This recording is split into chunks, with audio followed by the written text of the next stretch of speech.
Good evening, comrades. Good evening. Guys, society taught you all well. um, okay, so I'm Nai. Welcome to the last class of Module 3. Congrats on making it this far. We have just one more module. We're really close to the end. Has anyone here attended all 7 of Module 3 classes? Okay, let's give it a round of applause for the people on the I know that there's probably people online who are raising their hands, so I hear you guys. Um, so every at the beginning of class, we give a little recap. And since today is the last module, the last class of this module, it's going to be a little bit longer, and then we'll go straight into the lecture. So this module has been titled Revolution, the Black Freedom Struggle in the US and the World. So I want to take a few minutes to reflect on what we've been building together, what we've been learning over these past 6 classes, and really building our shared political understanding here. So we began by grounding ourselves in the first class, in the revolutionary theories that shaped Black organizing back in the 1930s, starting with the Black Belt thesis, the idea that was proposed by Black communists that the Black people in the US South formed an oppressed nation within a nation. With the right to self-determination. So critically, this framing really connected the Black freedom struggle in the US to global anti-colonial struggles and an understanding of anti-colonialism globally. And so we also studied the work of Black communist women who clearly understood that the fight against white supremacy, patriarchy, and class exploitation was really inseparable from the fight against imperialism and capitalism. These were organizers who moved between the US, the Caribbean, Africa, China, really building internationalist relationships as a necessary part of the revolutionary strategy. So women like Claudia Jones, Islanda Robeson, and many, many more. This was the second class. So from there, we really examined how those foundations shaped the struggle for the civil rights and Black power revolution. We studied how Black organizations made revolutionary advances while also navigating deep state repression and sharpened their strategy and tactics through the struggle. We looked at how, through study and through unity, prisoners evolved a revolutionary political consciousness that is very advanced and that today equips us with many important lessons for organizing in the current political climate that we are in. Another core thread that was running throughout every single session we had was internationalism. And internationalism, not just as a political ideology, but a political project and really an imperative necessity.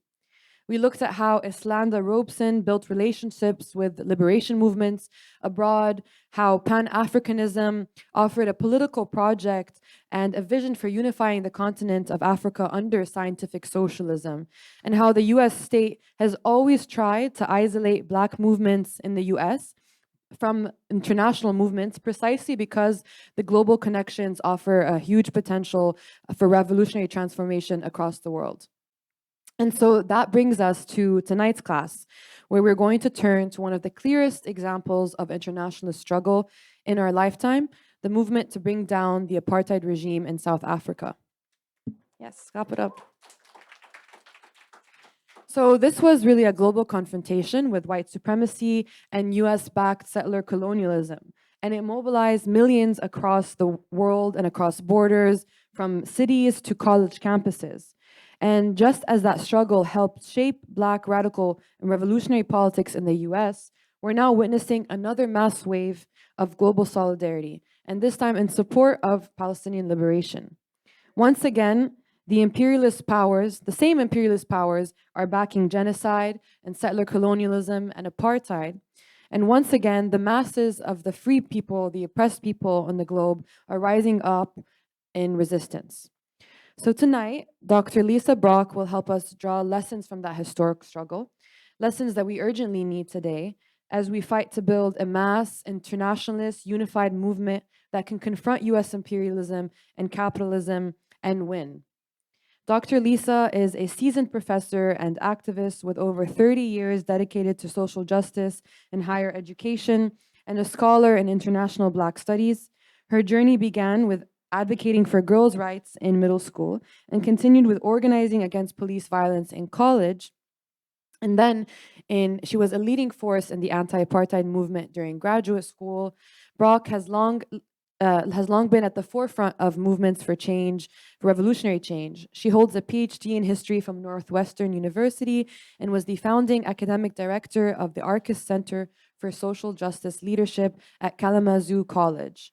Today, Lisa is most known for her work and writings on Cuba, having published an incredible book titled Between Race and Empire, African Americans and Cubans Before the Cuban Revolution, which we have here in stock at 1804 Books. You guys should definitely check it out after class. So with all that, please join me in welcoming Dr. Lisa Brock.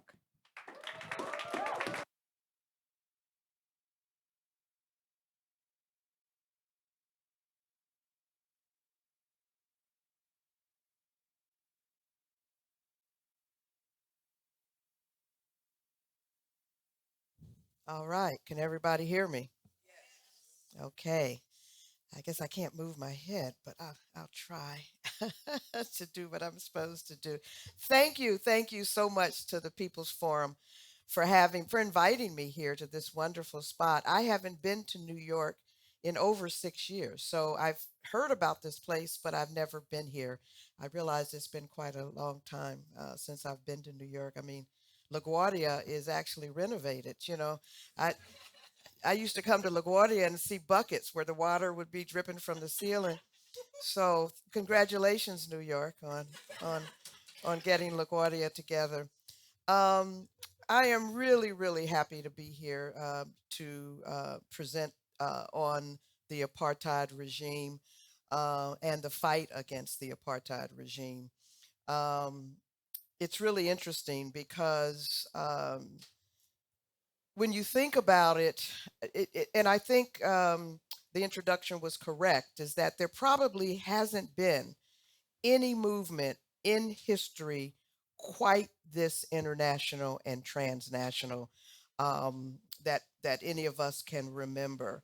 And so I'm really, really, really excited. We're going to talk about the national and international role of apartheid and then the international and national struggle against apartheid in South Africa, um, especially at this time when the descendants of colonial settlers who live on stolen land and stolen political power in this country are trying to rewrite this history of apartheid and to turn us back to the days of old when Jim Crow and apartheid were open central projects.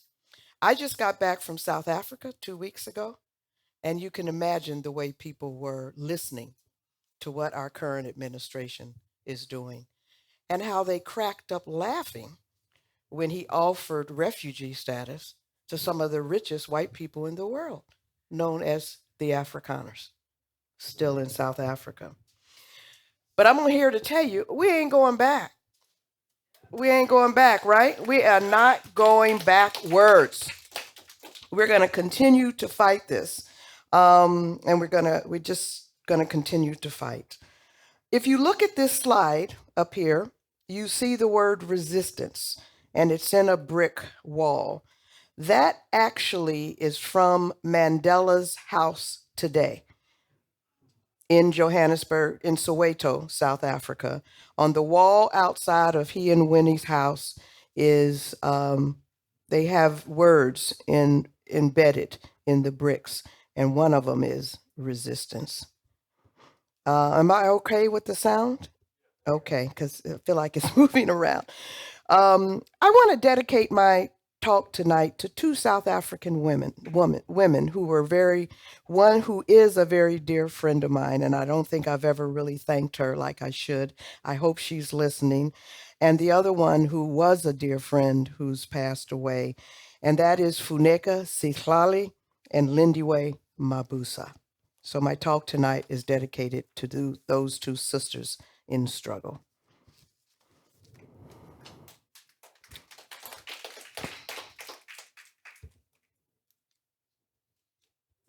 Okay. I have been asked tonight to examine these 4 questions. And I'm going to read them to you because I want you to get them in your head. This is a course, so I'm not giving a speech. I'm actually going into teacherly mode. And so I'm going to go over these 4 questions. You should understand that I taught at the university level for 36 years. And I always, from the very beginning, taught a course on South Africa. And even before Mandela was released, I taught a course on South Africa.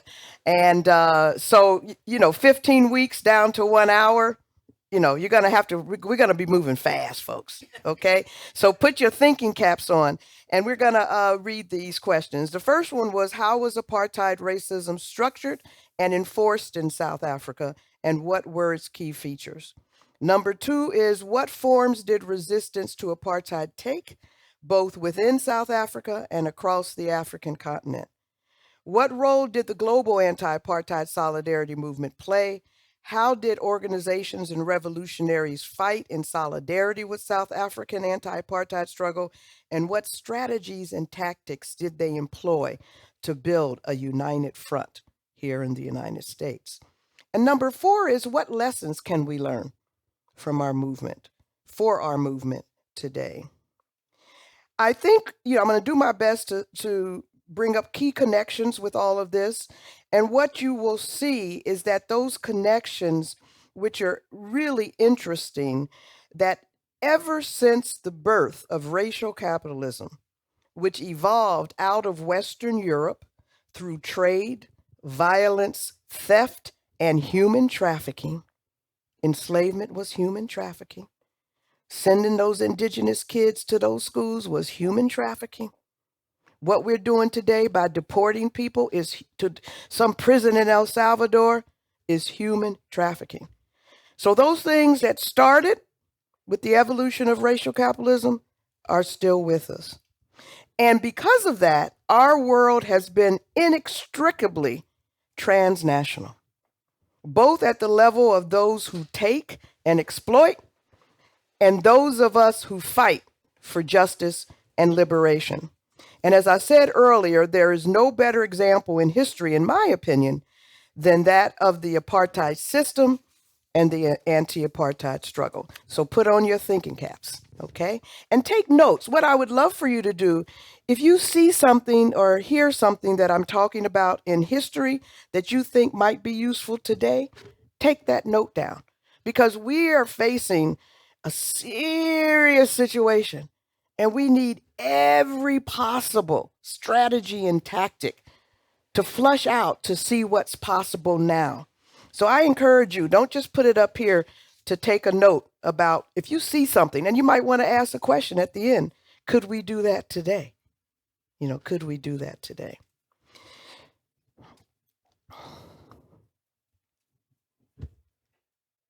Am I doing this right? Oh boy. Or did I do it? Okay. Bear with me. This is all new. So what was apartheid? Apartheid officially evolved in 1948. Okay? Officially. It was a totalizing philosophy that whites and blacks would be separated in all things cultural, residential, social, and political, but would be linked economically for the purposes of exploitation. That's the only reason to be connected. The largest and oldest industries of exploitation in South Africa were the mining industries. De Beers diamonds are forever, right? You all have heard that, right? That comes from De Beers. De Beers was founded in South Africa. De Beers is the largest mining operation still today in the world. It was founded by a guy by the name of Cecil Rhodes, who was probably one of our earliest, most successful king imperialists.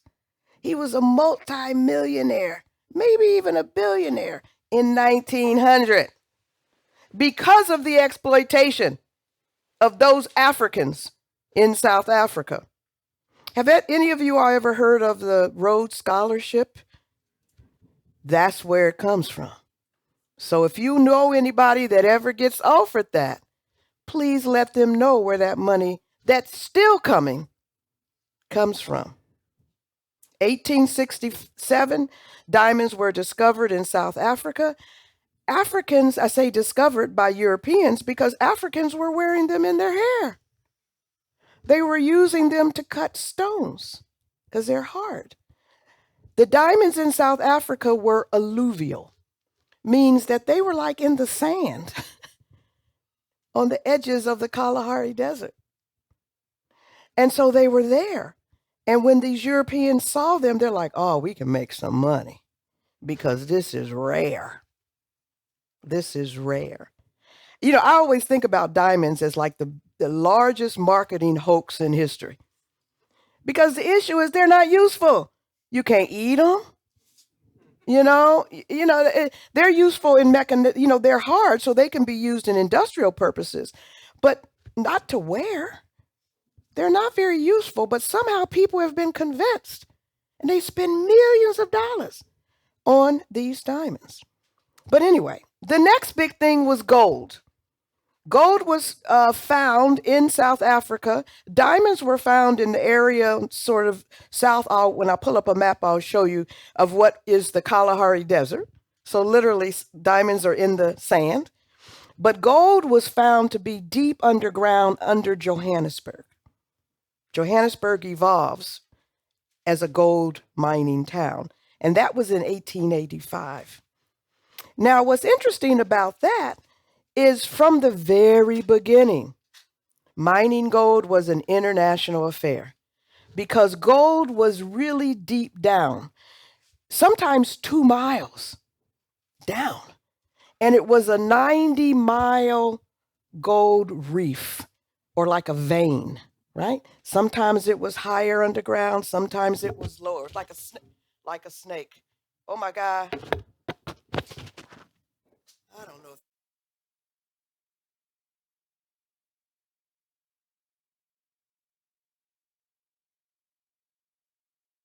Gotta move around? Okay. All right. Okay. Thank you. So the gold reef is 90 miles long and it's underground like a snake. So to get down there, you needed a lot of money. So literally that 90-mile gold reef was divided up. You had South African money, you had French banks, you had American banks that financed these operations, and you had J.P. Morgan, who got together with Harry Oppenheimer, a South African, to develop the largest mining concern called Anglo-American in 1917. And they became the biggest, owning the majority of the vein of South Africa. So from the very beginning, you got Cecil Rhodes and British money, you got American, German, and French money, all from the beginning of the exploitation of this period of African workers. Now, the thing about I'm going to take you back and forth in history because it's important. Because apartheid started in 1948 doesn't mean that the basis for apartheid started in 1948. Okay, so every single Black person under apartheid was viewed by the apartheid system as a labor unit. One person worked in that particular mine or that particular textile industry. And they were only able to be in white areas when working. If you weren't working, you couldn't be there. If not working, not able to be in white areas, which means that 2-year-old child that you had, or that 14-year-old child that you had, or that wife that you had, they couldn't be with you because that 2-year-old wasn't working in the white area. So this led to a permanent breakup of families and a policing of families. You following me?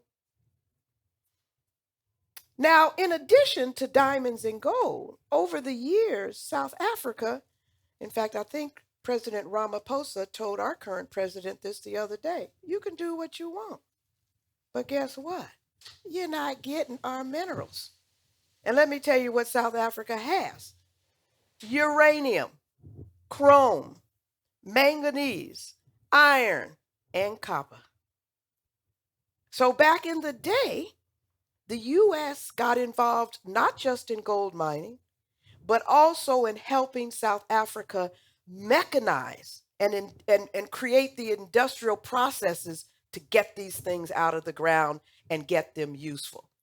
And we should know that uranium is used to make bombs. Okay? And just to give you another statistic, between 1946 and 1949, the United States alone exported $1.2 billion worth of diamonds to the United States. In 1953, 1 out of every 10 diamonds sold in the United States came from South Africa. So every diamond, which is why I would never wear diamonds or gold, because somebody, now West African gold is another question.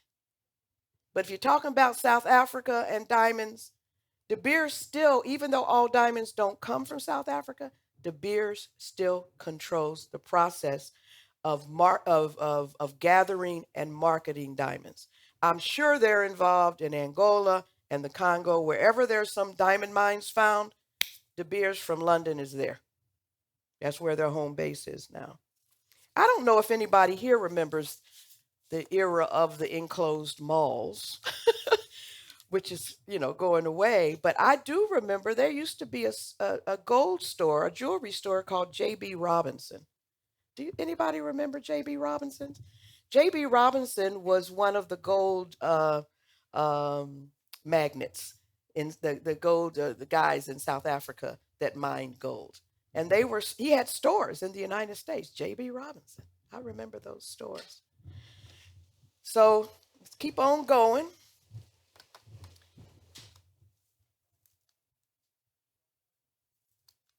Oh boy. Oh, no, don't come up. Okay. So this map here. Everybody look at this map, this thing. This was the apartheid dream. All the white areas were for white people, and those little dots were for black people. They took all the best land.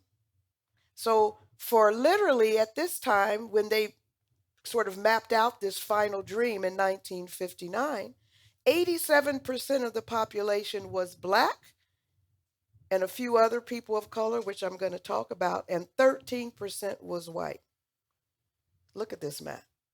They wanted 87% of black people to live in those black areas, and all the white people would have all of this other land. Now, they did this for a few reasons. They did it because they wanted to force blacks into poor land areas so they would be forced to work for them. They also didn't want blacks to have good land, because who's going to go into a mine if you can feed yourself off your land? You're not going to do it. So they violently pushed people. But you know what? It never came to fruition because they couldn't do it. But it was their dream. This was called the Bantu Separate Development Act of 1959. How did they try to do it? Violence, theft, and human trafficking. That's my theme for tonight. This entire area was fully occupied by large numbers of African nations: the Khoi, the Xhosa, Zulu, Sotho, Ndebele, and Swana. Now, you see those handwritten dates in there that I put up there? That's when they finally were able to try to declare these areas as homelands. They called them homelands for the Africans, these Bantustans. But they were only able to do it with stooges and Molotov cocktails, because the Africans weren't having it. Like, you're not going to do this. You're not going to do this. But what was so interesting is by 1959, all the way to 1976, the world was protesting apartheid. So they had this cockamamie idea that these were going to be homelands for Africans, and that Africans, Black Africans, didn't need to be citizens of white South Africa because they could be citizens of their own homeland. Now, nobody believed that, because you could have a KwaZulu passport, but you couldn't land at Kennedy Airport because it wasn't a recognized nation. But the South Africans tried to argue that these were homelands. And guess where they got the idea from for this kind of map? Who said it? America. Why? How?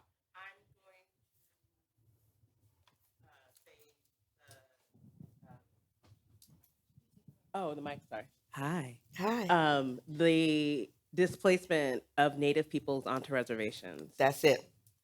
This project actually started in 1913 with the Native Land Act, which I'm going to show you in a second.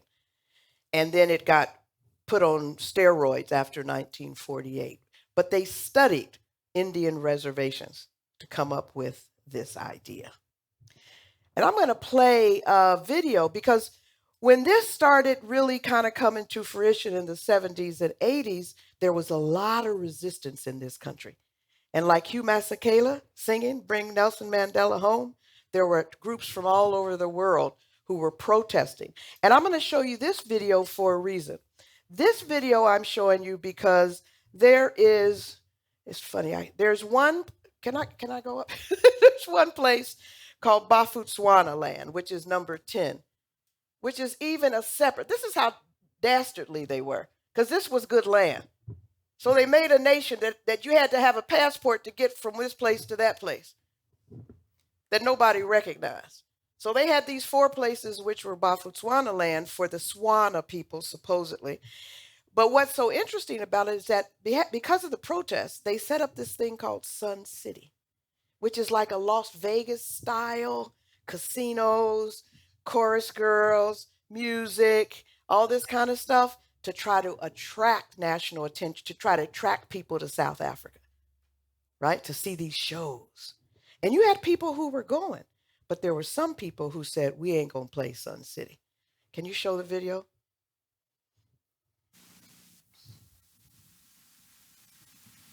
Sun City.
So you had a whole movement of musicians that said, don't go there because you're playing into the apartheid system trying to get you there. And some people did go.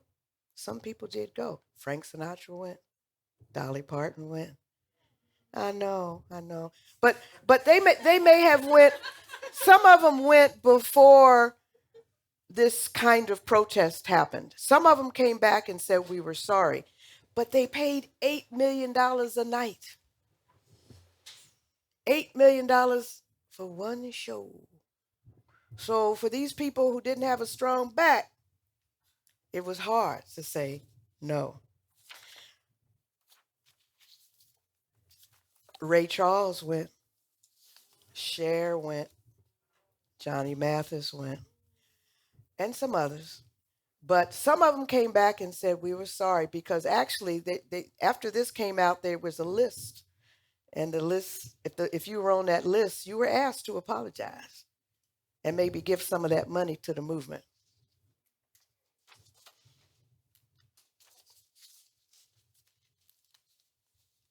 Okay, this is going to be very quick, because I really want you to understand the colonial settler state of South Africa, because I want to keep moving. South Africa, and you can look at the blocks while I'm talking. South Africa began around the same time that the U.S. began with European settlers. I think sometimes people don't realize how early South African colonialism was, because the rest of Africa didn't happen until the 19th century.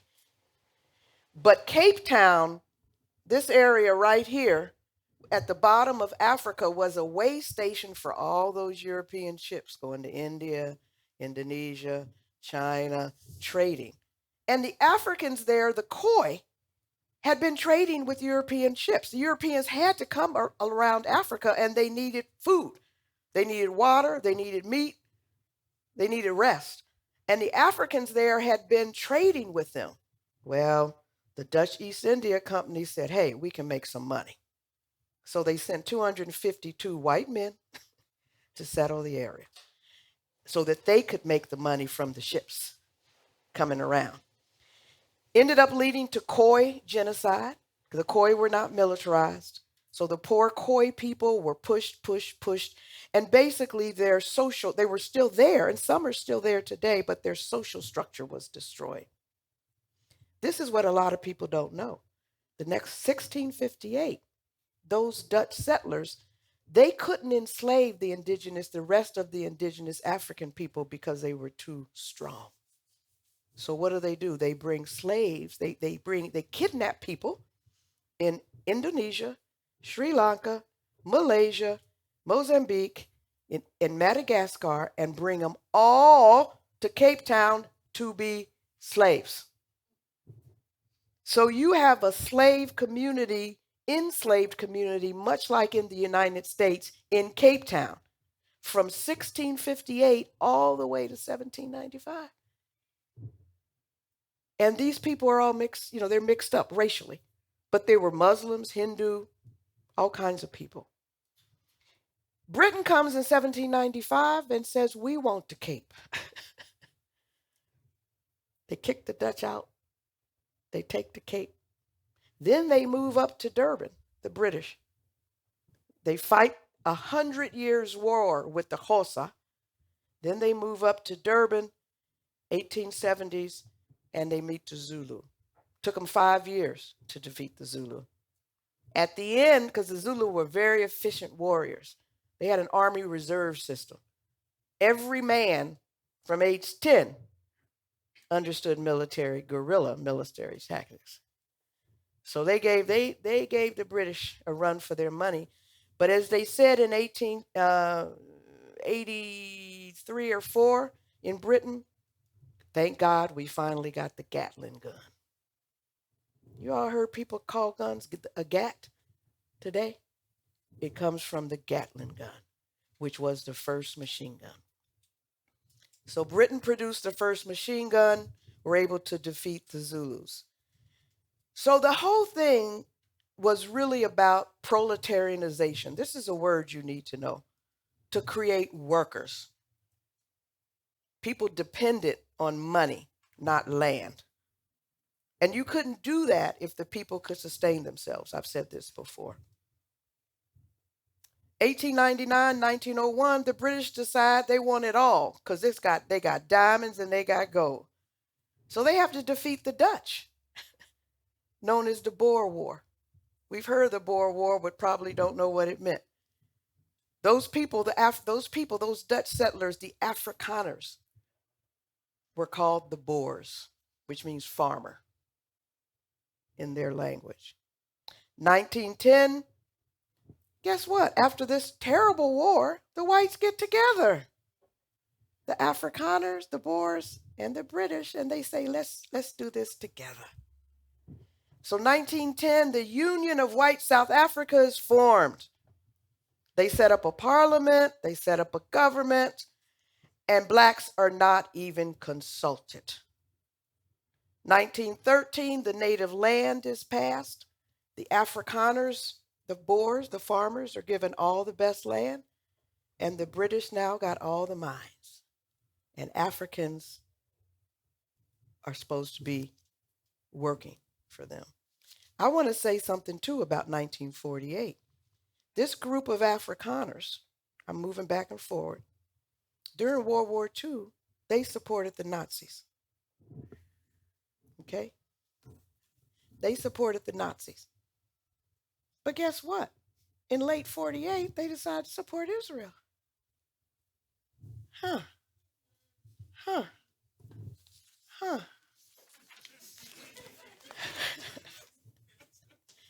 And it's so interesting because the Prime Minister Vorster took a visit to in the 60s to Israel. And he said Israel and South Africa have one thing above all else in common. They are both situated in a predominantly hostile world inhabited by dark peoples. And it's a lot more I could say about that, which I will. So we're going to keep going. So you got some background now. 1652, 1948. This thing is so weird. Help. Okay. So apartheid, one of the things that happened between 48 all the way up until 1990 was these laws. First of all, the Constitution didn't give black rights at all. But then after 48, and I'm going to tell you, people were resisting. We're going to go into resistance. But these are just some of the laws. If you're going to separate people, you got to have a Population Registration Act. Everybody has to be registered by race. And some people are mixed. So how do you tell? There's some weird things they would do. They would put a pencil in people's hair. And if you got an afro, your pencil stays. If you don't have an afro, this is so bizarre. You know, it may fall out. I mean, seriously. Or supposedly white people have more moon in their cuticles. Who knew? Who knew? This stuff was weird. But all of this, to do all of this with something like 20 million people means violence, theft, and human trafficking, because you cannot really do it. But they tried and made people's lives miserable going in. So people would come and somebody knock on your door and say, you know, almost like today, say, we're here with the Population Registration Act, and we're going to see what you are. And they would slam the door, get out. So then they got to send the police in. Doesn't that sound similar? Population Registration Act, Separate Amenities Act was much more like Jim Crow. And in fact, that picture at the bottom is from the South of the United States. The picture at the top where it says Black, Colors, and Asians, it's a bus stop, bathroom, public bathroom, is from South Africa. So they had separate amenities in the white areas because even though blacks weren't supposed to be there, they had to be there to work. Yet they could be stopped at any time and said, show me your papers. And if your paper didn't say you worked in that white area, they could put you on a flatbed truck and take you back to one of those Bantu stands. Okay? Group Areas Act were areas where those were the townships. Townships are funny because they evolved in white cities. They're technically illegal, but they needed a place for black people to live if they worked in the city. But at any regular interval, they would go in at night. Big lights, spotlights, loud noise, with the police and the soldiers to check people's passes. Because what would happen, of course, if a man worked in the gold mine in Johannesburg, his wife and children would try to come. And they would go into these places, or let's say somebody got fired a week before, he's still there. So they would make these routine roundups to deport people back to their homelands, causing a lot of misery, a lot of misery. The Bantu Education Act.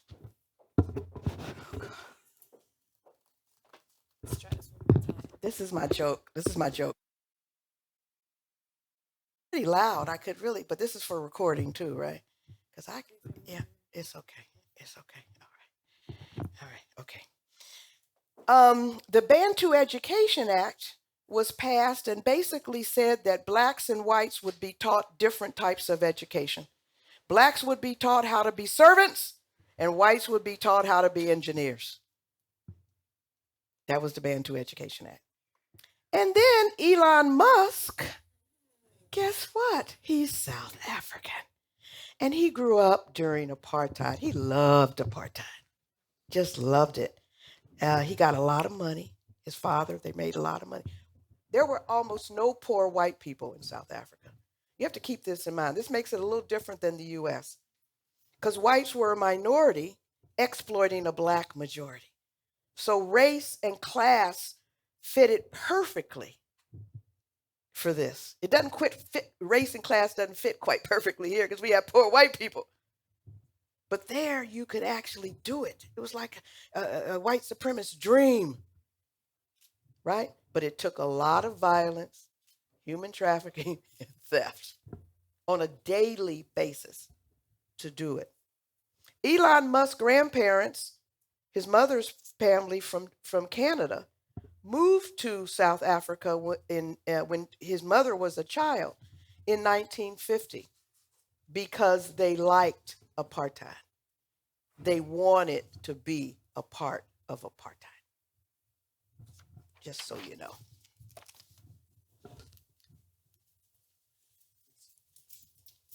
Thank you. Yeah, I think so. Here, take all this stuff. Yeah. Woo, I'm liberated. I'm liberated. And if I want to move around, I can grab it. Thank you, thank you. So these are some more laws.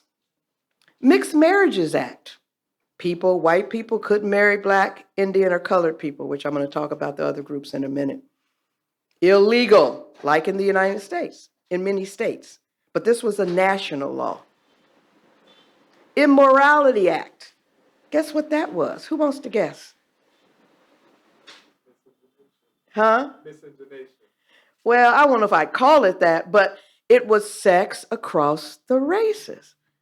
How the heck are they going to know that? Unless somebody tells. So the entire white population is mobilized to tell, right? But guess who got brought up on the most charges with the Immorality Act?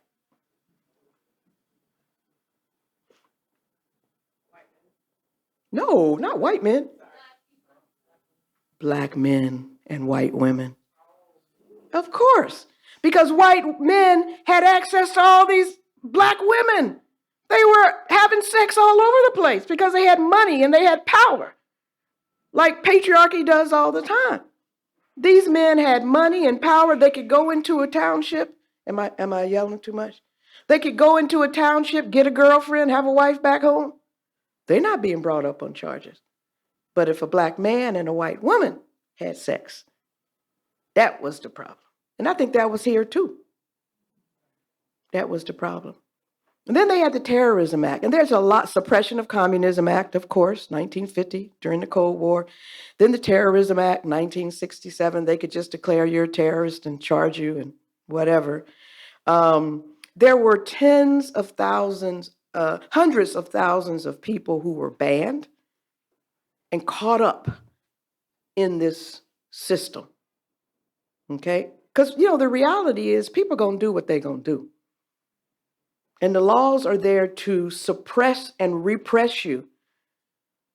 But people are still going to do what they're going to do. So you can imagine the amount of people that were arrested with these kind of laws. And I have these two images up here because Winnie Mandela was banned from her house in Soweto to a small white town where they thought she couldn't get into trouble. So they would ban people, ban. So you do something wrong, you get in trouble, they take you out of your milieu, and like Siberia, send you somewhere else. So you would be separated from whatever movement and family you had. But the interesting thing, I suggest you read this book by Winnie because it's called Part of My Soul Went With Him. Because Winnie goes there and makes friends amongst the white Afrikaners. That's the other thing. They try to do this stuff, but it doesn't always work because the human spirit is much stronger in many ways than this mess. And then you have Trevor Noah, who we all know. He's a comedian. His book is called Born a Crime because he was born a crime because he had a white father and a black mother. They couldn't be married. He talks about his mother would push him in the little pram, the little stroller, and she would pretend that she was a nanny so she wouldn't get in trouble to her own son. So he was born a crime in apartheid South Africa.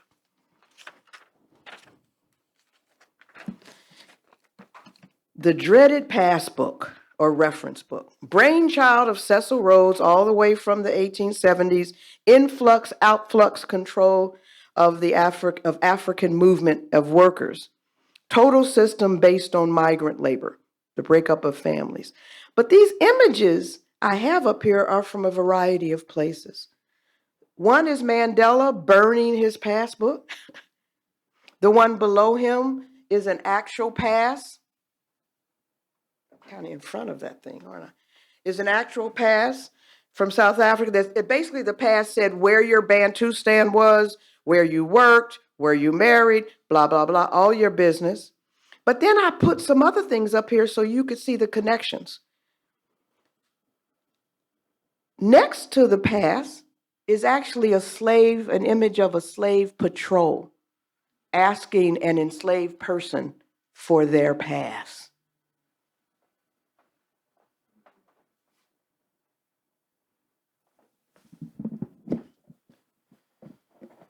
This one is a checkpoint in Israel from a Palestinian area into Israel for workers to come in from the West Bank. Influx, outflux, control. They're checking to see if they have a right to come in. This is actually a slave badge from 1825 Charleston to mark whether or not an enslaved person in Charleston, South Carolina, had the right to be in Charleston. And this one is a green card today that I'm sure a lot of people are showing to no avail if they have spoken up against the genocide in Palestine. All of these are methods of social control of oppressed people. And I wanted to make the connection for you.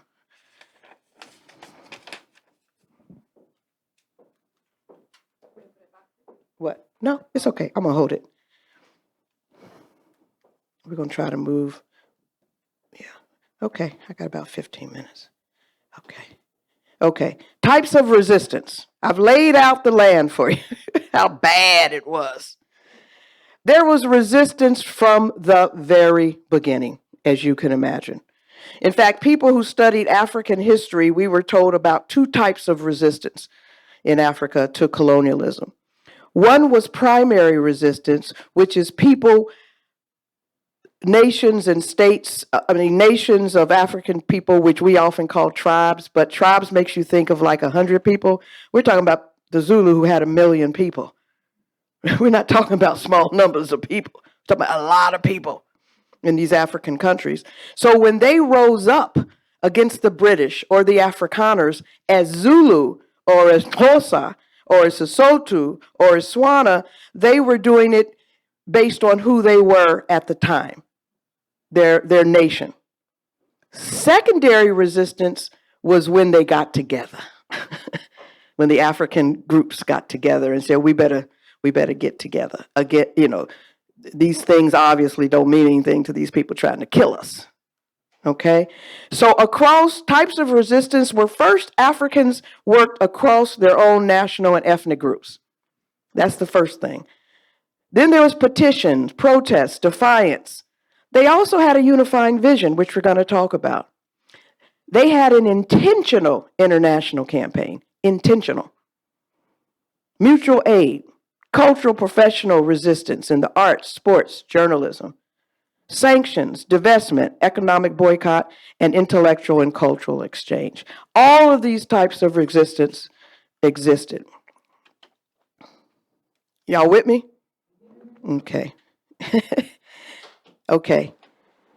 The ANC was actually, you know, it's interesting. Mandela was let out. Some people don't realize how long this struggle was. The ANC was founded in 1912. Mandela was head of the ANC in the 60s, went to jail, and got out in 1990. It's because of that money. It's that money. It was a long, hard fight, but it was a fight.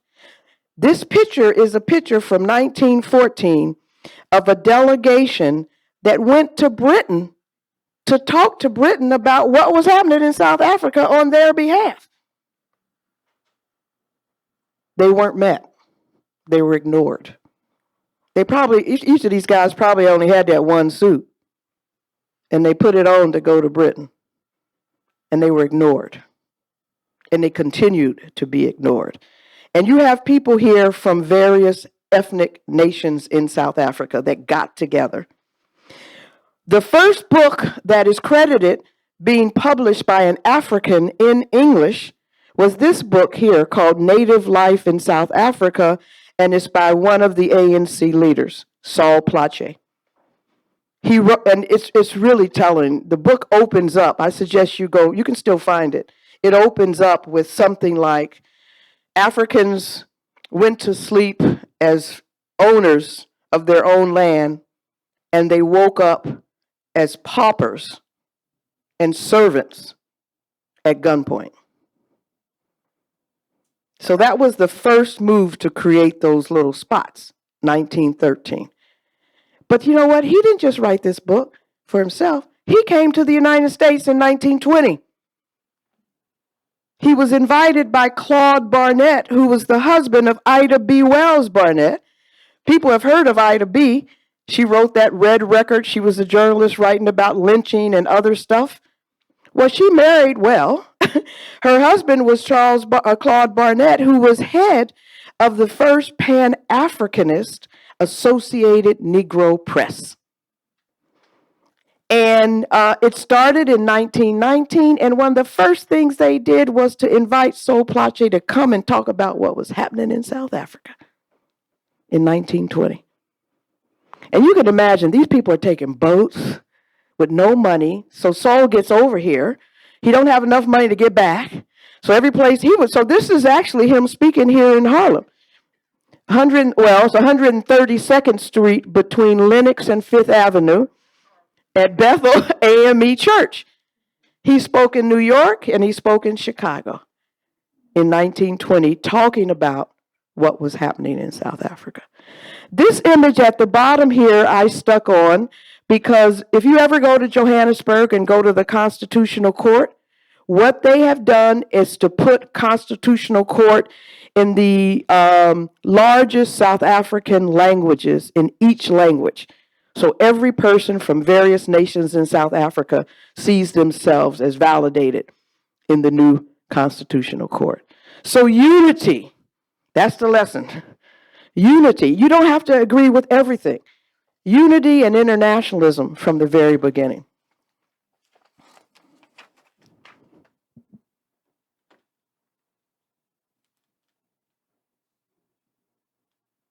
1952, 4 years after official apartheid and the rollout of all those crazy laws, Nelson Mandela and others got together and decided that they were going to have a defiance campaign. They were going to go out and defy purposely the unjust laws, the past law, the Separate Amenities Act, all of those things. But you know what they did? They did it in a way that's so interesting. In January, they wrote a letter to the president and said, "Hey, President Milan, if you get rid of these 6 apartheid laws, we won't protest." They didn't get a response. Then they had another press conference in April of 1952 and told the world, "We wrote Milan." And then finally, in June, it started. And by August, over 8,000 people had been arrested. Their goal to fill up the jails. And in fact, the Johannesburg Star wrote in 1952, by August of 1952, he wrote, quote, "Campaign had reached a critical point. It was planned in phases. It was superior to anything that the non-Europeans had ever achieved. 1, propaganda; 2, selective defiance; and 3, mass defiance." That selective defiance were the leaders going first so that they could show the people, we're willing to do this, Mandela and the others. And then the rest joined in. By middle of October, over 8,000 people had participated and 7,000 had been arrested. As a result of all that, the ANC membership swelled to over 100,000 members in 1952 by action. The people saw it. Now, the rest of this slide, I don't know if you all know who this guy is. Anybody? Who? Paul Robeson, tall Paul Robeson. And who is that? W.B. Du Bois. Anybody know? He's kind of forgotten, but you should know him too. His name is Alpheus Hunton. Alpheus Hunton and Paul Robeson, and that's Dorothy, Alpheus's wife, they were the founders of the Council on African Affairs. They started in the late 30s, and they were active in support of South Africa from then all the way up until they were shut down in 55 with the Cold War. And Du Bois and Robeson and Alpheus Hunton had their passports taken, which you've probably heard about. I have this here because this is like, I don't know if you all are in organizations. Some of us here remember back in the day when we would type up the minutes from an organization. There would be a treasurer who would report on the money and blah, blah, blah. Well, this is a Treasury's report from the council, and they gave $2,000 to the Defiance campaign in South Africa. And this was a newsletter talking about Harlem coming out in support of the Defiance campaign in 1952. Okay. And I'm going to go through these slides pretty quickly. We're getting there, but if I can ever get them to go. Literally, 1952 Defiance campaign. People are being banned. Mandela's banned. People are being banned everywhere, left and right, but they're sneaking out, doing stuff. And it's hard to watch millions of people all the time. Keep that in mind. And Mandela also struggled with, if you read his autobiography, he talks about this period, we're going to get into it in a minute, going from being very visible to actually being invisible when you go underground. Very interesting. So between 1952 and 1955, they didn't stop. They kept going. They decided that they needed to come up with a document on what the people wanted. So for 3 years, they worked quietly in villages, in towns, in cities, asking people, what do you want? If you don't want apartheid, what do you want? And in 1955, 3 years in the making, they held a Congress of the People. And at this Congress of the People, they had representatives from all over the country. And I think it was so democratic and representative because let me tell you what the kind of people they had. It was a 2-day open air meeting. It was in a township outside of Joburg where they debated and argued. And you see this first thing, people are putting up notes. I mean, literally, they're working. They're arguing, debating, working. And they had delegates from all over the country. And the delegates were so representative. They had 2,300 Africans, 320 Indians, 230 coloreds, and 112 white, which really kind of represented the demographics of the population. And what did they come up with? The Freedom Charter. The Freedom Charter became a guiding document from 1955 until 1994. It basically lays out that South Africa belongs to all who live in it, that the resources of the country belong to all who live in it, and it goes on. I suggest you look up the Freedom Chart. And these are images from the Freedom Charter. I would also suggest you go to South African History Online. They have so much information online that you can see. So the 50s, 52 Defiance Campaign, 55 Congress of the People, and the Freedom Charter. And then in 56, you had a Federation of South African Women, and they had a huge march on the White House, on the Union Building in Pretoria. And they had 20,000 women that went. And what's so interesting about this is they had gotten a permit to demonstrate initially, but then it was rescinded. So what these 4 women here, Lillian Ngoyi, Helen Joseph, Rahima Musa, and Sophia de Bruin, decided is, okay, this is real interesting. We won't have a demonstration in the classic sense. Every individual person is going to take their own petition, their own letter, and just happen to be there on the same day. Right? And so they spread that word. This is what you need to do. Just get there and you bring your own handwritten thing. And women came from all over the country. And one of the things you see in this period is the 4 groups are working together, the racial groups. The Africans, the Indians, and the so-called colored people and whites. And let me say a little bit. You remember I told you about those enslaved people that that were enslaved? They're the ones that became the so-called coloreds of today. In case you wanted to know where this population, which means they're not Zulu, they're not Swana. They have names that literally are English or Dutch, Afrikaner, because they come out like African Americans, or people of African descent in the Americas. They either have Spanish names or Dutch names or like Lisa Brock. I mean, come on. That's my name. That didn't come from Africa. But it's a colonial name. So they often have colonial names where Africans continue to have their African names. And then Indians came.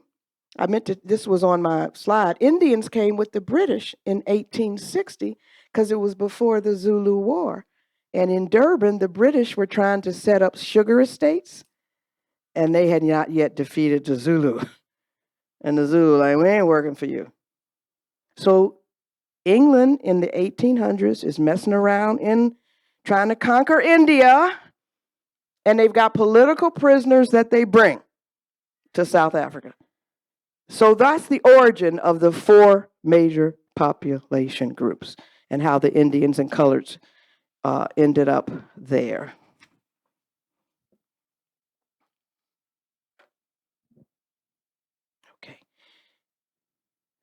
Okay.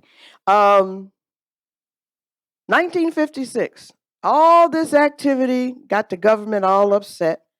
They arrest 156 people and put them on trial for treason. Now, what's so interesting about this is that this was actually a good thing for them, because most of them were banned, some were in jail. It's like Mandela couldn't even go to the Congress of the People. He was, I mean, not officially, he was there, but he was hiding behind a tree because he was banned. People were banned, so people were banned. They hadn't seen each other. So all of a sudden they're on trial together. So if you look at some of the images of them meeting at the trial, they're hugging and all that because they're like, oh, hey, where you been? How you been doing? But they were all put on trial. And then it was so many of them that the international press would catch Ruth First or catch Mandela or catch Joe Slovo in a bathroom and interview him. So the whole world knew about the treason trial. And guess what? They got off. They all got off, but it wasn't over yet. These other 3 slides, 1960, a group of Black folks in the ANC, the PAC, Pan-Africanist Congress, split from the ANC. They didn't like all of this interracial working together. They thought it should be only Africans. So there was a split. One of the first things they called for was a mass anti-pass confrontation. If you read Mandela's book, he says he was concerned about that. He thought it was going to lead to violence, but it happened anyway. And I have a short slide here I want to show. The one at the top, please. Every month, Esme Mayseals tends to the grave of the father she never knew, born just 2 months after his death. It's her way to honor him for losing his life at a protest against apartheid. Do you know why he went? I don't think it would have been noble of him to remain at home. You're proud of your father? Very.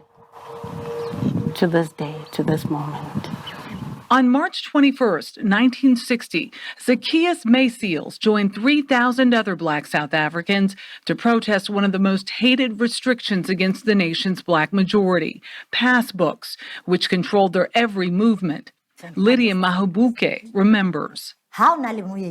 Even if you had a visitor in your house, she said, you'd have to report them to the police station.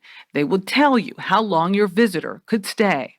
Sharpeville's residents gathered peacefully in front of the police station without those passbooks. Their objective, to be arrested. But police opened fire, shooting protesters in the back as they ran for their lives. This was the first shot hit me. It hit you right here. Abram Mafoking still has a bullet lodged in his spine. What were you thinking? We were all in fear. There was no time to think. We just trying to escape. In 2 minutes, police fired more than 1,300 bullets. 69 people lay dead in the streets. Johannes Sefatsa's brother was shot in the back as he ran. When I looked at his bed, his empty bed, he was not there. So it's then that I started crying. Police hauled away the bodies, fearing a funeral procession of 69 hearses would spark unrest. The government delivered those caskets in the beds of trucks. The coffins arrived closed. They never got to give us a chance to have a last glimpse of those people. But they did not die in vain. Few knew in the days after the massacre the outrage it ignited worldwide and the calls of condemnation against South Africa's racist regime. The Sharpeville massacre also touched off 3 decades of protest in South Africa, ultimately leading to freedom for Nelson Mandela after 27 years in prison. He became South Africa's first Black president in 1994 and signed the nation's new constitution in Sharpeville. Mayseals may have never known her father, but she does know his sacrifice paved the way to freedom for her daughter's generation. Michelle Miller, CBS News, Sharpeville, South Africa. So after Sharpeville, Mandela and others started meeting about forming MK, Umkhonto we Sizwe, a military wing to fight back. It was obvious none of this attempts at peaceful protests were going to work. And again, they did it in a way where they would write a letter, say, we're getting ready to do this. If you want to change your mind. I think this is very interesting because it's propaganda purposes. And it puts them on the right side of history, giving the other side a chance to stop what they're doing and letting the world know We asked them, and they didn't do anything. So Nkonto was MK, or Nkonto Sizwe, was started. They had 3 phases. One was they were going to engage in sabotage of economic and symbolic sites. That is, they hit an oil refinery early in 1961. They would hit statues of the white Afrikaner leaders as a symbolic site. The second was to hit military targets. And the third was open guerrilla warfare. But they didn't stop the political work. They just added this wing to their work. And they really only got to phase 2 before the political project, for the most part, had won the day. But they set up 200, between like the first 5 years, over 200 sabotage targets were hit. And they did that not just to scare the regime and the people who supported the regime, but the people, Mandela says, the people were ready. The people were tired. And it mobilized them, that they knew that the ANC and others were working for them and on their behalf. And so tons of people start joining the ANC. I was in Mozambique in the 1980s, and I won't say a lot about that. But I do remember the ANC had 3 things. The ANC was like a government in exile, for those of you who lived in that time, the people who left. And when people came across the border to look for others, the ANC was, do you want to join MK? Do you want to go to school? Or do you want to help organize abroad? Those were the 3 things. And they began to do that work.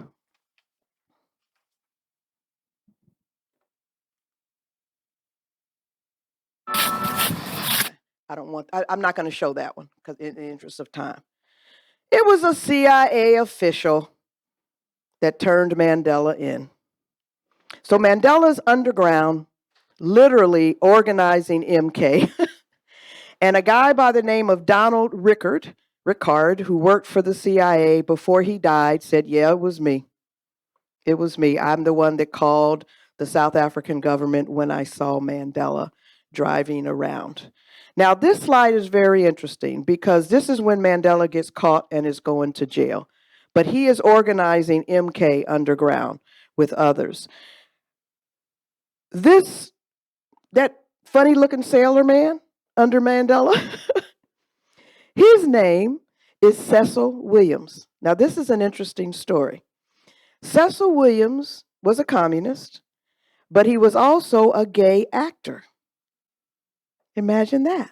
He was a gay actor, and he had inherited like a Rolls Royce from his father or something. And the way Mandela was moving around the country is playing the roles that the oppressor thinks you should be in. This is a lesson. So Mandela was pretending to be a chauffeur to Cecil Williams' grandiosity Rolls Royce. And that's the way they were moving around the country. Okay? A lesson there. This little building here is on Lily's Leaf Farm, which is an outhouse of a farm that had multiple buildings in a suburb of Johannesburg called Rivonia. And again, some whites had purchased this farm so that the ANC could have an underground hideout. Okay? And they were meeting here and they were teaching each other how to build bombs and stuff like that. Well, they got caught, then Mandela gets caught, and they all were put together in what became known as the Rivonia trial in 63 and 64. And they were charged with 167 acts of sabotage and terrorism.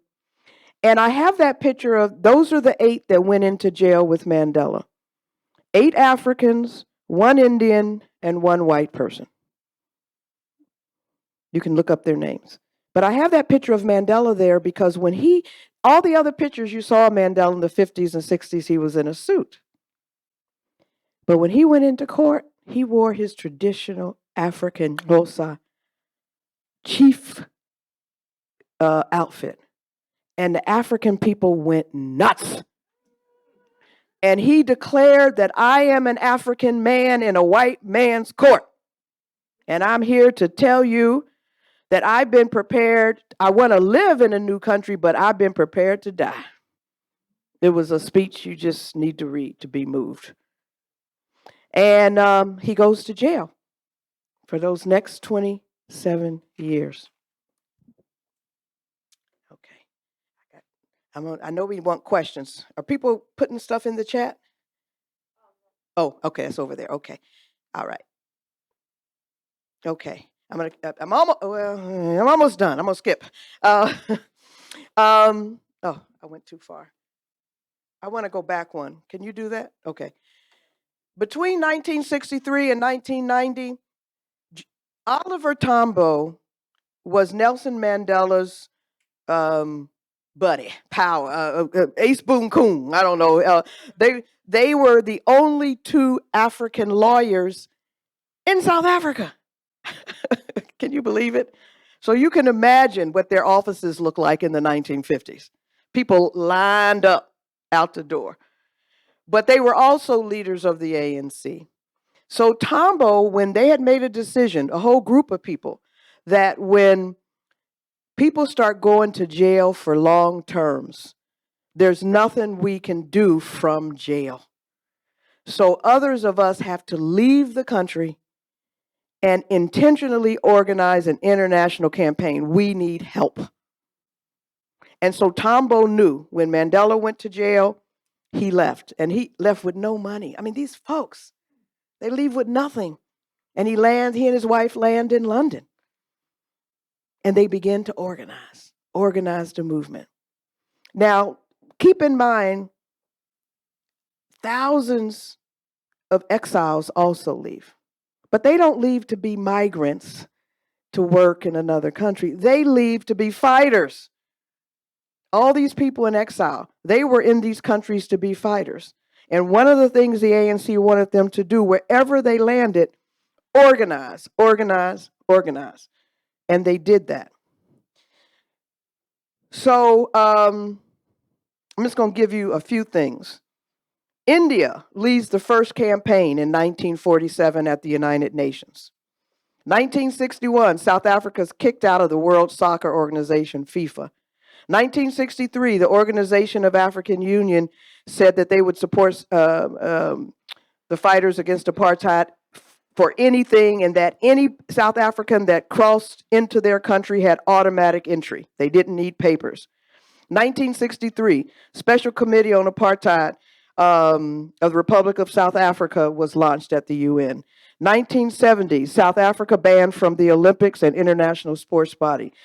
1977, UN arms embargo against South Africa. 1980s, the World Council of Churches kicked out the Dutch Reformed Church. So folks are busy. Folks are definitely busy.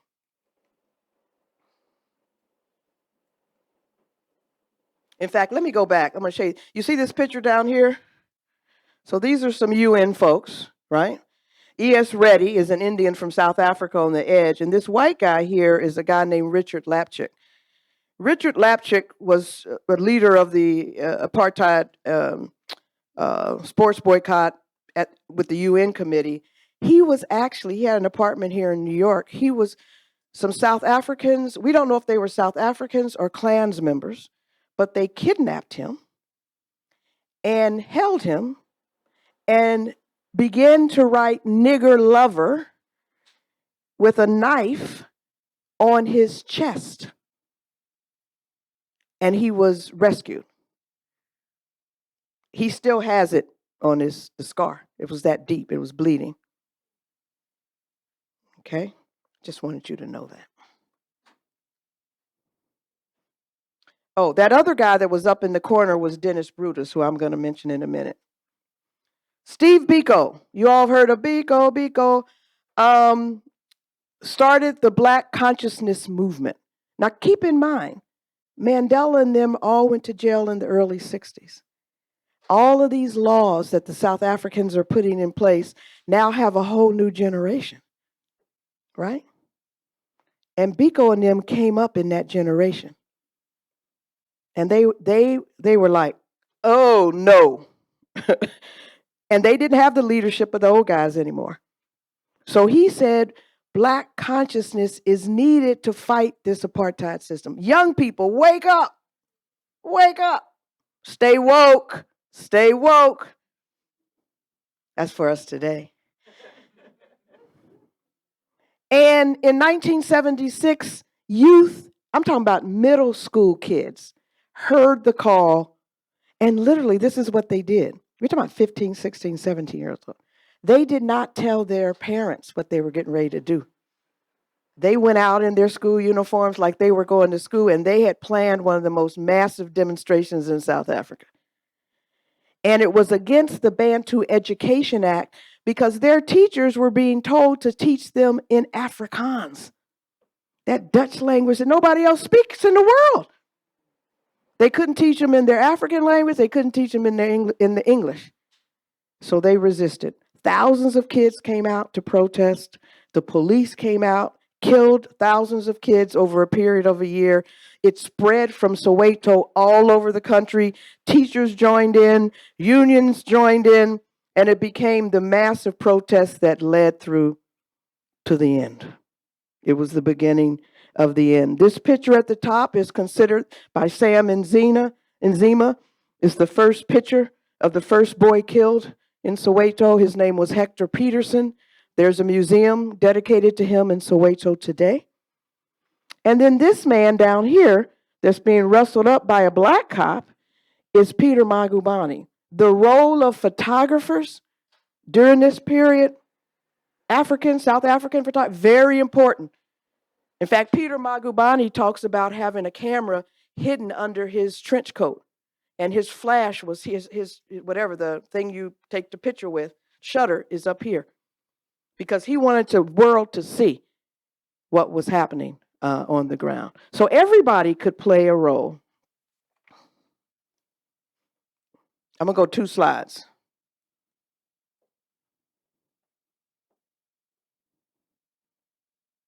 Not that one, the next one. 1980s, it's all on. It's all on. Everywhere around the world. United Democratic Front, a new organization, erupts with ANC people in it. The South African Youth Congress comes out. COSATU, the Congress of South African Trade Unions. Everybody was a part of mass organizations, and they were organizing. They organized stayaways, student strikes. You also had white refusals. You had about 800 white guys, South Africa, like Israel. Every white person had to spend 6 years in the Army Reserve. You had on one day in the 1980s, you had 800 white men who basically had a press conference and said, we ain't doing it. It was a sign of the times. We need that. We need a sign of the times. And you had stuff all over the world. I mean, economic sanctions, divestment, boycotts, protests, material aid, blockades, labor, church, students, everything. Oh, before I change this slide, these are examples. It's funny, the shanties. We had shanty towns and universities where students and professors would go out there and teach because South Africans live like that. That's the Irish movement, which is active today against Palestine, in support of Palestine. And this is the revolutionary Polaroid workers. So I just put these up here because they're just interesting. A group of Polaroid workers in, Rochester, New York, I think, realized that Polaroid was making the pictures for the passbook. And they said, we are the revolutionary Polaroid workers and we ain't having it. Fabulous. There's a lot of that kind of stuff happening. And then I just wanted to show you just a bit of my own history here. That man before was Dennis Brutus was a leading figure in the sports boycott. He happened to be teaching at Northwestern University when I happened to be there as a graduate student. He took me to a meeting about stopping the apartheid rugby tour. The Springboks rugby team, the white Springboks rugby team of South Africa was the best in the world. They had been kicked out of all the international sports. Ronald Reagan comes in to be president, and they're going to break the boycott. So they come into the U.S. They came to New York. They come into Chicago and L.A. I got involved through Dennis. I ended up it was my first summer after grad school. Summer of grad school. And I got very involved. I was a co-chair of the local Stop the Apartheid rugby tour in Chicago. And somebody wrote this in the Sun-Times, 1981. It says, Lisa Brock has no idea what rugby is all about if she thinks she and her group Stop the Apartheid rugby tour can stage a nonviolent demonstration against a rugby game at the game site. This is probably the only chance that a lot of local rugby players will get to see the Springboks, blah, blah, blah. Players from all over the Midwest will attend, and this is the threat. And rugby players are by nature a violent lot. Anyone who prevents the enjoyment of the game will not do so with impunity. September 6, 1981. So we were organizing. These other two documents are really interesting. You can't see them really well.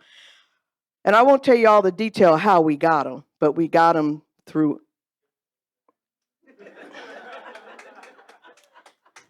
This was the team roster of the team in the U.S. that was inviting the rugby team.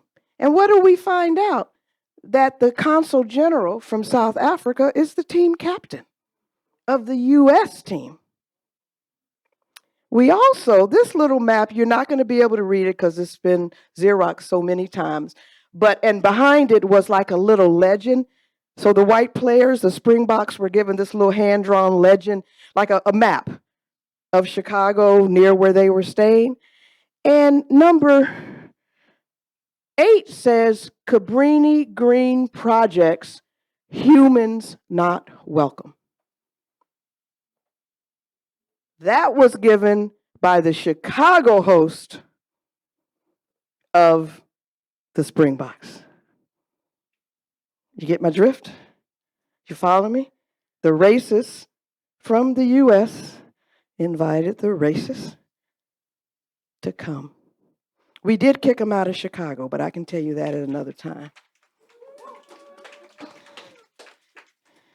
Then I go to Africa to do my dissertation research, and the very first class I teach is called Racial Conflict in South Africa. We had a shanty on campus, a lot like what's happening, has recently happened here. A lot of campuses had divestment shanties on campuses. There was one on Northwestern's campus, and this is 1986, and this is my very first class ever teaching. And it was called Roots of Racial Conflict, and it was about South Africa. Well, I had a young Nazi in my class because he kept bothering me, and next thing I know, he has reported me to Accuracy in Academia, and they wrote an article about me. Prof holds class in shanty. Freshman at Northwestern University in Evanston enrolled in blah, blah, blah, attended a regularly scheduled class meeting, blah, blah, blah. On May 12th, Lisa Brock, a graduate student who was teaching the course, announced that the class will be held inside the shanty. Renamed Mandela Center by the Anti-Apartheid Association. One student complained that holding class in the shanty was politicizing the class too much. Miss Brock disagreed and said it would be an educational experience so the class could experience firsthand the accurate living conditions of Black South Africans. That was true. I did say that. And it just, movement kept going. We had an organization called the the American Committee on Africa, Trans-Africa. They were more policy oriented at the national level. They weren't left like Robeson and them. They weren't anti-capitalist, anti-imperialist per se, but they were effective. This was Cold War times, right? And then I just want to, this is my last, I want to end with the Nelson Mandela Foundation has a list as comprehensive as they can of all the international organizations that fought against apartheid. And I'm just going to, Africa Groups of Sweden, Ad Hoc Committee of Lesbian and Gays Against Apartheid, New York City. Yay.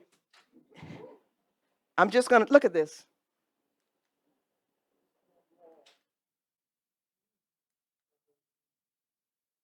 Women Against Apartheid, Germany. I just wanted you to see how many there were. I really wanted you to see that volume. And I'm going to end with this slide. For those of you who might have known Bra Willie Kogatsile, he was a friend. He was in exile. Remember, I think on one of my slides, I said 80,000 people went back, and 80,000 people who were in exile went back between 1990 and 1994. 80,000. That's how many people. So many of us really developed strong relationships with people because Willie was in the US for close to 30 years. He was us. He loved blues music. He was a poet. He knew Baraka. He knew all the Black poets. And in fact, have any of you all heard of the group from the 70s called The Last Poets? The early rap group? They got that name from a poem written by Willie Kogatsile. It was called The Last Poets, that we are the ones. We are the last poets to tell the story, right? And he also wrote, he was very prolific. If anybody's looking for a dissertation topic or a master's topic in literature or poetry, please do Bro Willie. He was a very good friend of mine.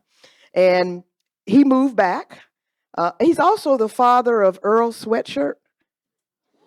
I knew the young people.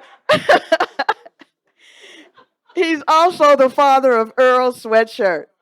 Yeah, whose name is Tebe Kogatsile, just so you know. I know, the young people will know who that is. So, but Willie was a very good friend of mine, and he told me how this collaboration came about. We're going to end with a song that was written based on a poem he wrote, and these are the lyrics to the poem. So while it's being sung by Vusi Mahlasela, you can read the lyrics. But Willie told me when I ran into him after this period, because I've been back and forth to South Africa over the years, he said when he got home, he was staying home in South Africa. He was staying in a hotel. And Vusi came to see him with a guitar and said, "Hey man, I wrote this song based on your poem. I want you to hear it and tell me if I can go with it." And he said, "Yeah." So this is it. So can you play that for me? Make sure it's loud. I want you to look at the first line. Need I remind anyone again that struggle is an act of love.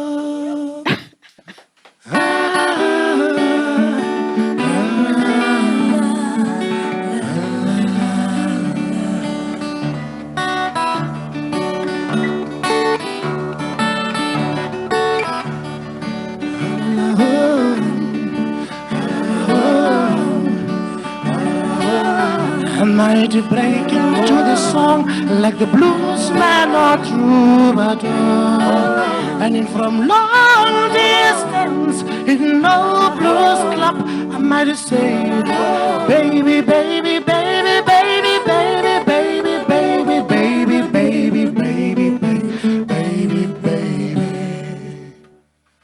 Should I not stop singing of love? Now that my memory is surrounded by blood, sister, why, oh, why do we at times mistake a pimple for a cancer?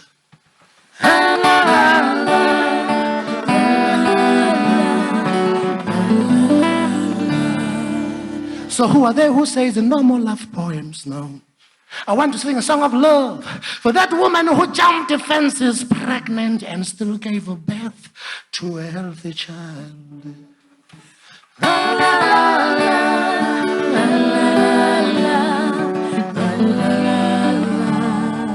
Softly I walk into this embrace of this fire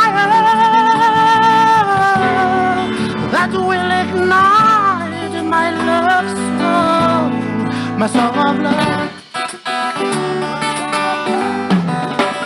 my song of love, my song of life, my song of love, my song of life, my song of love, my song of life. Ooh, and I try to run away from the song, I hear a persistent voice, more powerful than the enemy bombs, demanding this song that washed our lives in the rains of our blood.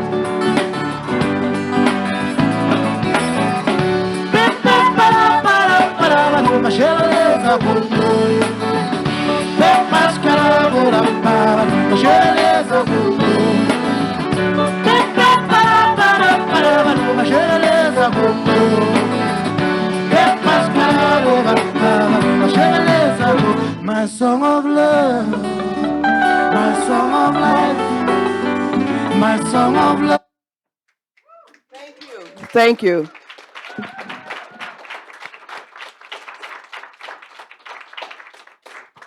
Thank you so much, Lisa.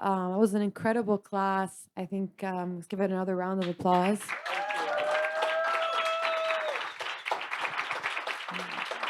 You know, we had this class to, for a big purpose of it was teaching us a lot of lessons to take up in the struggle today. And I mean, I was pleasantly surprised to see that I think a lot of the organizers and people who've been leading the struggle have learned a lot of lessons, even looking at the list of all the different sectors of society that were organized for the struggle and how, that's also what's happening today, and a lot of different similarities. And so before we move into the Q&A real quick, I wanted to announce, some of you have seen, but tonight is the screening of the encampments.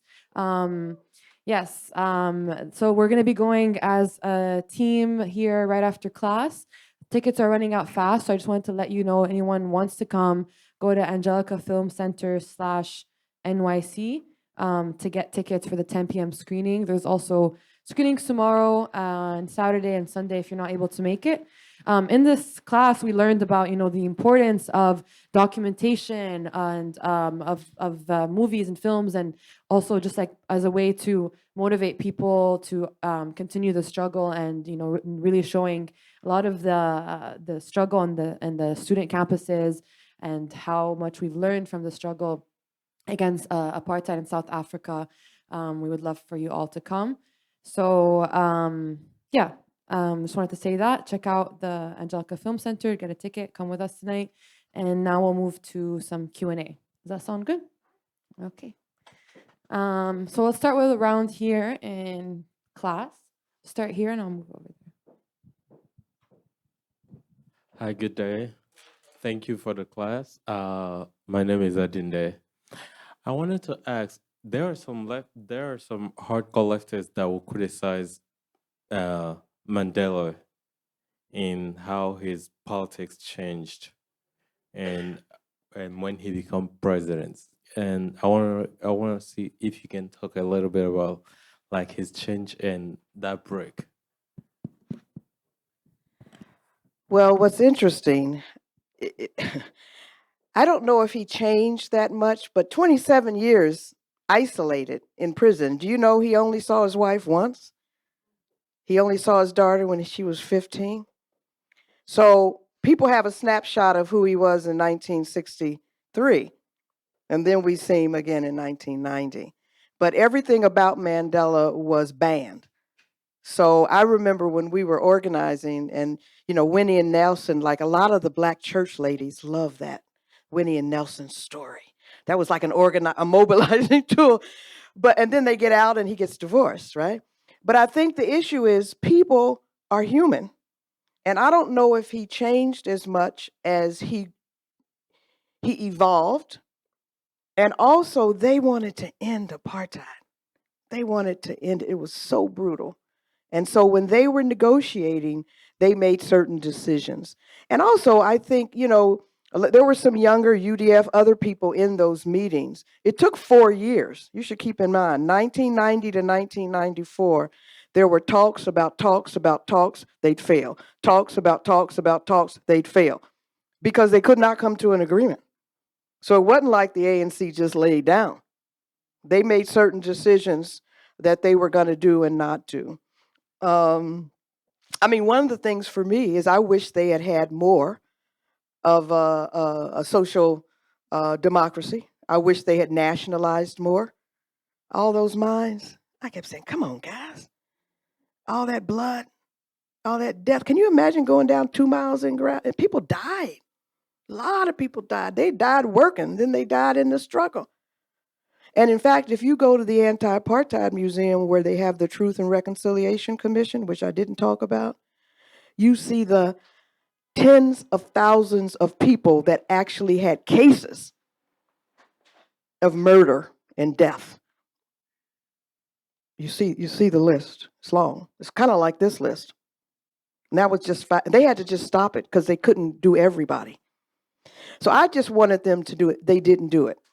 What I found out later is that there was pressure from the West that they would boycott them, sanction them, the US, like they did Cuba. And Fidel met with Mandela and Thabo and said, do everything you can not to do this. So I think they did not want that. So they did not nationalize. But I was salty. I was a little salty. I'm like, come on, tax them. Don't call it that. Just tax 75% of the profit. Call it a tax. But they didn't do it. And so I don't know. I think whoever criticizes Mandela, they can just go away. Anybody that gives his life like that, sacrifices his family. This is one of the things I was mentioning earlier, is that everybody who's in this struggle like this, their family suffers. Winnie suffered, his kids suffered, like Malcolm X and Dr. King, Joe Slovo. If you read the unfinished biography here of Joe Slovo, you will discover he had 3 daughters. One of them never forgave him. He gets out and he's lauded by the whole South African country. But he had one daughter who refused to talk to him. So I'm just saying, anybody that they did the best they could. Now, what we can do is learn from that. So if we're ever in the negotiating room and talks to change something, then maybe we need to think about ways to not have that decision happen to us. So that's what I would say to that. I think there was a woman over here first. Thank you so much. Hear me? Can you hear me? Yeah. Okay. Yeah, thank you so much for that amazing lecture. I was curious, kind of relating it to Palestine and everything going on today, about what made the mass movement against apartheid so popular internationally, especially seeing that Sun City video, seeing people pushing for arms embargo, divestment. I can never imagine in this day and age, our most popular celebrities making a video about end the occupation. So yeah, I'm curious, what kind of internal characteristics of the movement and also external characteristics of kind of the historical, political Yeah. nature of or context of what was going on in the world at the Okay. time made the anti-apartheid movement so popular. Well, keep in mind, 1912 to 1994, so it did take a long time. And there were different eras, like the Cold War, that pushed against these kinds of movements, like we're kind of living in now, different kind of Cold War. Fascism. Apartheid was a fascist system, if you all didn't figure that out with all those laws. I didn't quite say it, but it was a fascist system. I think some of the things that have made, this is my own, in my opinion, I mean, I haven't really consulted many people on this, but in my opinion, I think some of the difference is the regime in South Africa did not have the Holocaust on its side. Okay? As a kind of something that could be used and manipulated. And I think that's a big difference because it's recent, well, relatively recent in historical terms. And I think that the ANC, for any of us, I see this generation here who remember, the ANC had a unified voice that so they would send out directives like, you know, this is what we need, this is what you can do, you know, and and I've talked to my Palestinian friends and they will agree that's not happening in Palestine. There is not a unified organization anymore. I remember when the PLO was the original PLO with Yasser Arafat. And you did have that kind of, so that everybody around the world got the same memo that told us what to do. And that's not really happening now because it's so diverse. And it's very sad because when I talk to my Palestinian friends, they're very sad about it. They're very sad about the fact that that doesn't exist. And of course, now we're in this crazy, aggressive nightmare with Netanyahu and now our own fascist regime. And a colonial settler project, much like that happened here with Native Americans. One of the things that was different also in South Africa, they didn't want to kill everybody because they needed them for labor. And it's a lot of land in South Africa.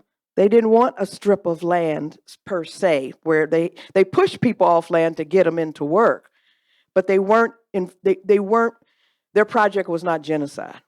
This project is genocide. And to me, it's more closely akin to what happened here with Native Americans. And it's so interesting. I was thinking today as I was walking over here, one of the things I think young people could do is to think about ways to position these two aspects of history together. Right? Native Americans, what's happening in Palestine. Because, you know, we all grew up on those horrible movies of Indians, and young people maybe not, but Indians and cowboys, and people rooted for the cowboys because the way the narrative was framed. And the issue is, you know, these colonizers are going out and killing Indians. Then when Indians rebel, they're savages. They're Hamas. They're horrible.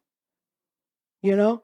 And I would love for, in fact, if I had time, I would love to look to see if there were people, there may be some Native American scholars here. If you're out in the audience, send it to me, email me, who resisted that at the time and challenged those narratives of Western expansion. I mean, I know there were some, but the boo-hoo, I'm sorry, when the colonial folks got hit, when they're taking over other people's stuff. But you're supposed to boo-hoo for them and not the Indians. We're boo-hooing for the Palestinians. We're on that side of history. And I wish people would think about a way to position a meme that puts Native Americans and Palestinians, not just as both indigenous people fighting colonial settler imperialism, but some really interesting ways to make people think about the same thing. And what's happening now is what happened before, but it's happening before our eyes. And we didn't live at that time. So I think those are some of the issues. A unified voice coming from Palestine, the fact that it was not a genocidal project in South Africa. I think all those things mattered. Thank you. Yeah, we're gonna move to questions online and then we'll move back into person. If we have some Awesome. time. Okay. Lex asks that you mentioned that in the 1980s, people in South Africa, all of them were in mass organizations. Can you speak to the importance of mass organizations in this type of movement building / national liberation? Yeah, those organizations really mattered. Again, because a directive could go out from COSATU after much discussion. It wasn't like it was top down. It's that people were meeting and they made a decision to do this. And then everybody did it. But they built it over time. The mass, they had worker stayaways, because this was one way to hit the man. Don't go to work. So in the 1950s, they had worker stayaways. And, there may be 50,000 that stayed away in a country of millions. Every year, they kept having them. And every year, for 40 years, they got bigger and bigger and bigger. So by the 80s, you ended up with millions of people, half the population at least, not going to work. And in 1985 was the final call. And this was brilliant because they watched this. They watched the mass organizing. They watched the people. By they, I mean the ANC and other leaders of COSATU and youth. And they said the time, I remember that. Ann, do you remember that? 1985, they said the time is now. Make apartheid ungovernable. Stop it all.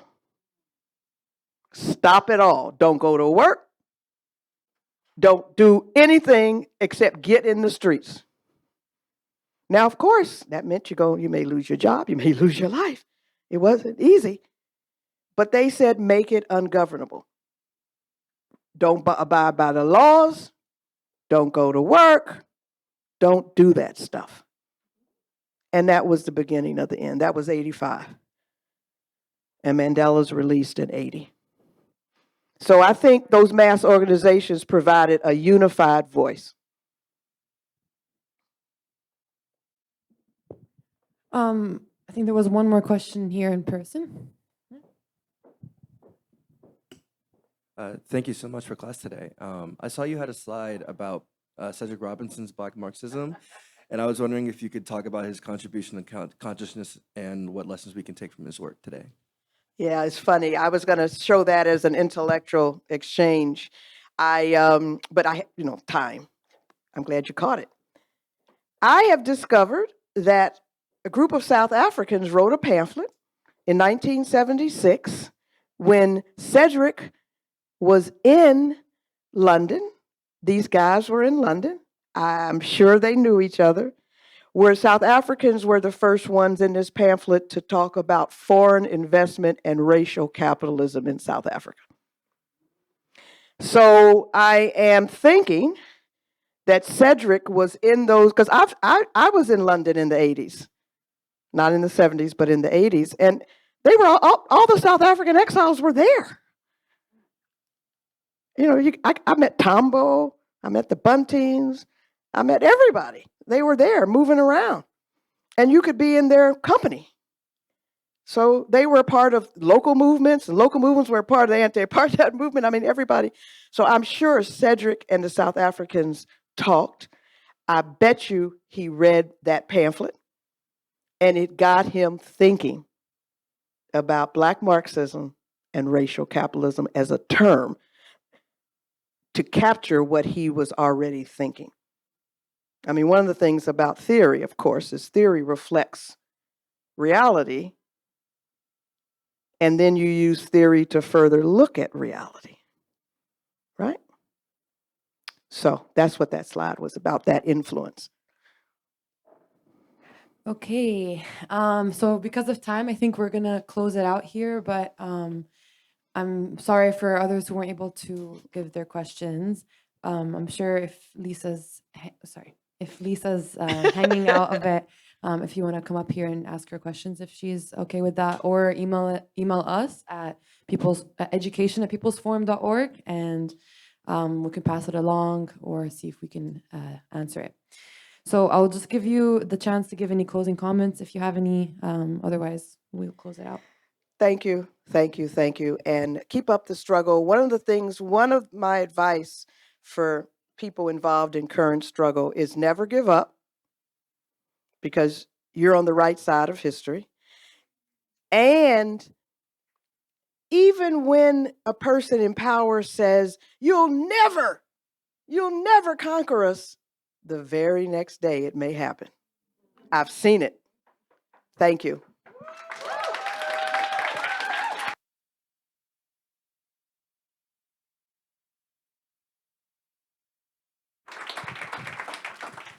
All right. Okay, well, just quickly to close you all out before we leave. Ryan, can you see me fine? Okay. So again, reminder, come with us to watch the encampments. You'll see some familiar faces around here in the movie. And so we just closed out module 3. Next week, we're moving on to module 4, which is prospects for struggle today. We've already kind of gotten into that in this class, lessons that we can take for the fight for liberation. What can we take from the failures, setbacks, and how can we analyze our conditions today and apply it to the current condition, and what will it take to win? So on Tuesday, we're going to be joined by Phil Agnew for our class on the new wave of rebellions from 2014 to 2020. We're going to look at uprisings against police violence and white supremacy from Ferguson to Minneapolis, the streets of New York, looking at the conditions that gave rise to these movements, their tactics, and the transformative potential, and what can they reveal about our struggle today. So we'd love to see you all there. Again, I think, there's a lot to learn, especially in this moment from, there's a lot we need to do. We need to study. We know that this is a long, long struggle. We know that some of us have been here fighting for the last 16 months. Some of us have been fighting for decades. Palestinian people have been struggling for 75 years, and there has been struggle before, but the only outcome is liberation. So hope to see you all in the encampment, in the theaters tonight, and in class on Tuesday. All right. Is everybody ready now? Everybody know where to come in? Solid. 1, 2. Now you know what to do.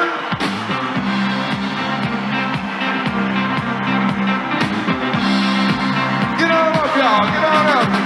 Say.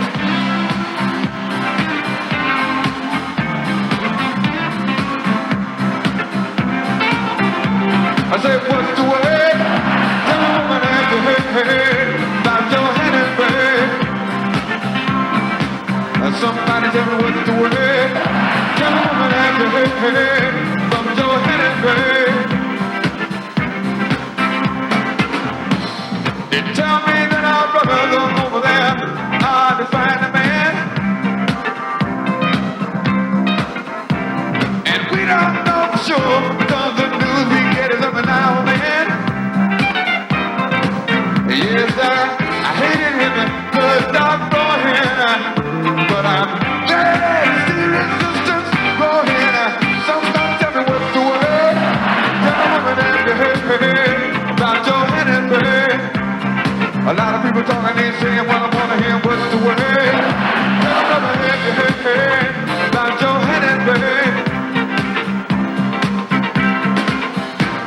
They tell me that our brothers over there refuse to work in the mine sometimes. Get to know them, but they need to know we're on their side full time. Yeah, now sometimes distance brings misunderstanding, but deep in my heart, I'm demanding somebody tell me what's the word. Tell me what have you heard about your hand and bird. Somebody tell me what's the word. Tell me what have you heard about your hand and bird. Y'all say, and I know that they're something over there that ain't gonna free, but not entirely here. Yeah, but we've all hard, got to be struggling. Said if we wanna be free, and let's wanna be free, freely. Come on up here.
nothing but a, ain't nothing but a, ain't nothing but a, it ain't nothing but a